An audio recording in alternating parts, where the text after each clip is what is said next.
I've sorted out my phone. Chapter 12, The Love Bomb. Ben had spent the whole of Sunday morning being measured up by Mum for his dance outfit. She had stayed up through the night sketching possible designs. Under duress, he was forced to choose one and pointed a limp finger at the one he thought was the least hideous. Mum's hand-drawn options ranged all the way from the embarrassing to the humiliating. There was the woodland. I'll just show you. There was fruit cocktail. Lovely. Thunder and lightning, accident and emergency. Ice and slice. The hedgerow and badger.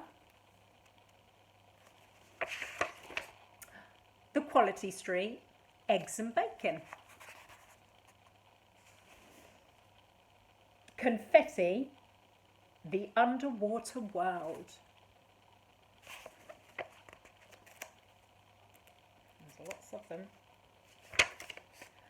Burning love, cheese and pickle. The solar system, piano man.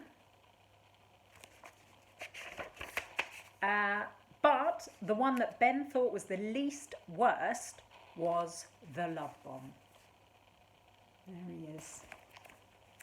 We will have to find you a nice young girl to partner with for the competition, said Mum excitedly, as she accidentally ran one of her fake nails under the sewing machine and it exploded.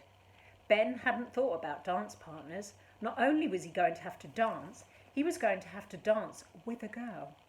And not just any girl, but a revoltingly precocious, sparkly, fake-tanned, leotard-wearing, over-made-up one.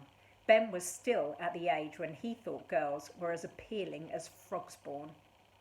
"Oh, I'm just going to dance on my own," he spluttered. "A solo piece?" exclaimed Mum. "How original! In fact, I can't stand here talking all day. I'd better go and practice," said Ben, as he disappeared upstairs to his room. He shut the door, turned on his radio, and then climbed out of the window and raced over to Granny's bungalow on his bike.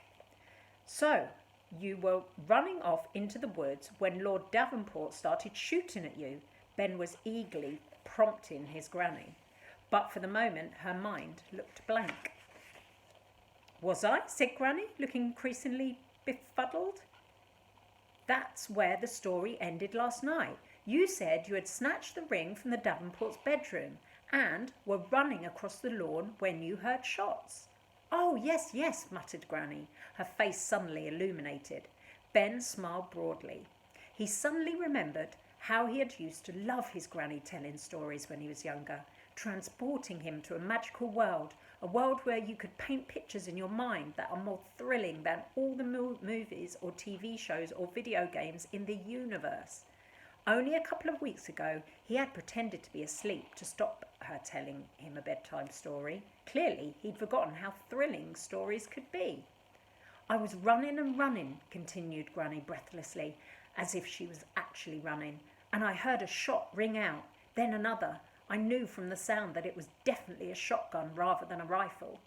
"What's the difference?" asked Ben. "Well, a rifle shoots one bullet and is more accurate, but a shotgun sprays hundreds of little deadly balls of lead. Any idiot can hit you if they fire a shotgun in your direction." "And did he?" said Ben. His smile had faded now. He was genuinely worried.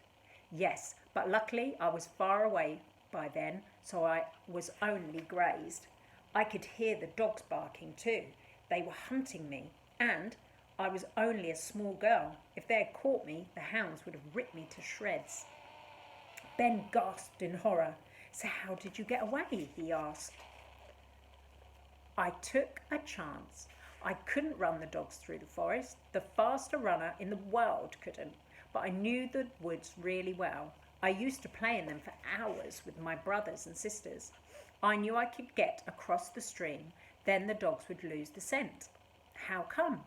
"Dogs can't follow a scent across water, and there was a great oak tree just on the other side of the stream. If I climbed that tree, I might be safe."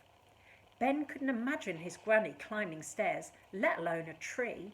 She had lived in her bungalow ever since he could remember. More shots rang out through the darkness as I ran towards the stream, continued the old lady, and I stumbled in the gloom of the forest.